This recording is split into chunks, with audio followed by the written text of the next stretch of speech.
c'est une étude importante pour nous, entreprises et personnels, puisqu'elle revient sur un des concepts centraux pour nous, qui est celui de la régulation sociale. Comment est-ce que le management gère le social interne de l'entreprise et de plus en plus le social externe. En termes de contenu, c'est une étude qui est basée sur plus d'une dizaine d'interventions chez différents adhérents, sur une enquête auprès de l'ensemble des adhérents par questionnaire, et puis des échanges avec aussi bien des DRH, des responsables d'observatoires sociaux.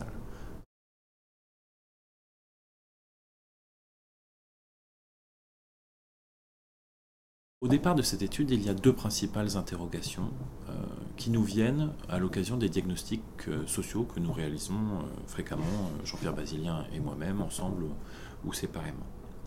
Ce que nous observons, c'est d'une part une coupure base-sommet croissante, et qu'on observe aussi bien du côté de direction, avec des opérateurs qui sont plus proches de leur manager de proximité que la direction générale, mais une coupure à tous les niveaux et qui remonte de plus en plus haut. La tentative d'explication, c'est de dire qu'il y a d'abord une modification des organisations dans les entreprises. C'est-à-dire que tout au long des années 80-90, on avait cette référence à l'organisation qualifiante, modèle japonais, modèle allemand, décentralisation, enrichissement du travail, responsabilisation de l'opérateur. Et ça, c'est un discours qui a vraiment en plus été porté par entreprises et personnels.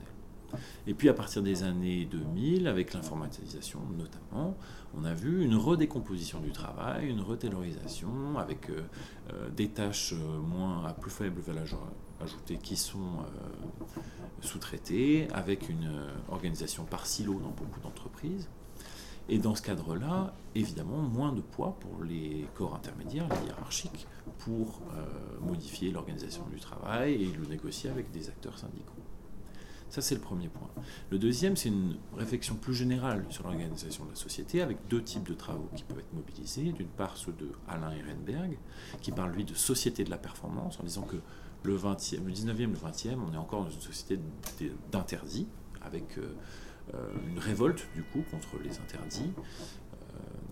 Et alors qu'au 21e, on est vraiment une société de la performance, où on demande à l'individu d'atteindre un certain niveau de performance, et lorsqu'il n'y arrive pas, eh bien pour lui c'est un choc, une dépression. Et donc on va être dans le traitement de la dépression plutôt que dans le traitement du fou en révolte.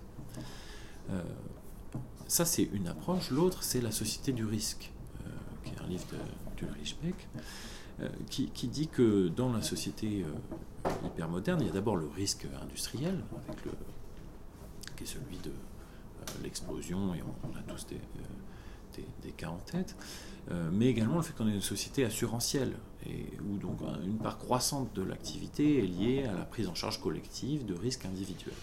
Et dans cette société-là, la prévention du risque, du coup, est une activité croissante.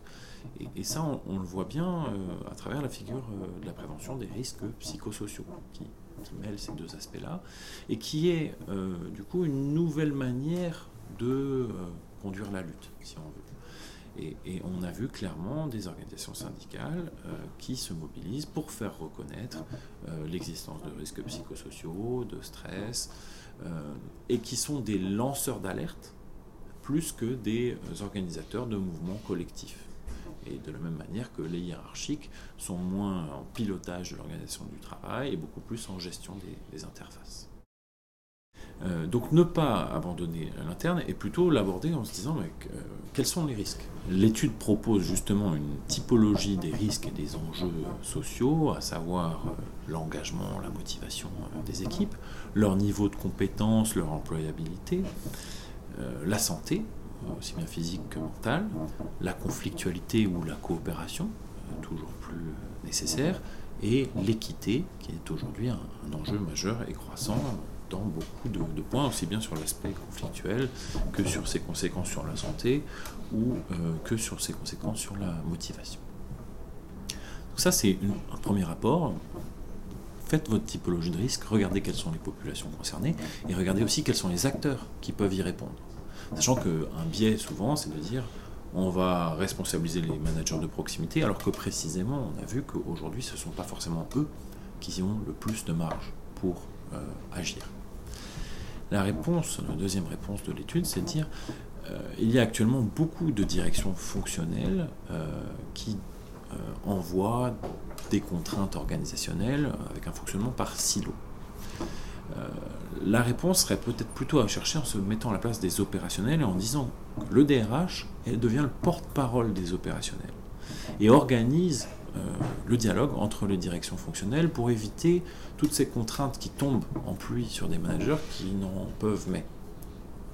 Donc voilà, construire une stratégie RH qui associe les différentes directions fonctionnelles, ça c'est une première réponse.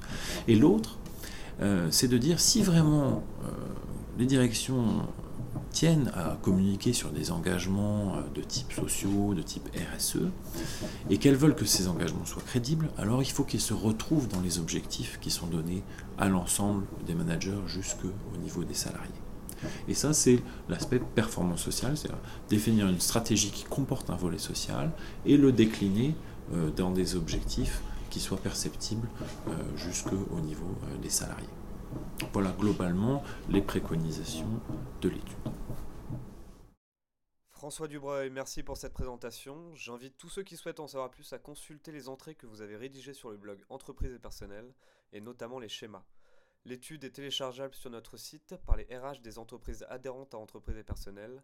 Merci beaucoup et au revoir.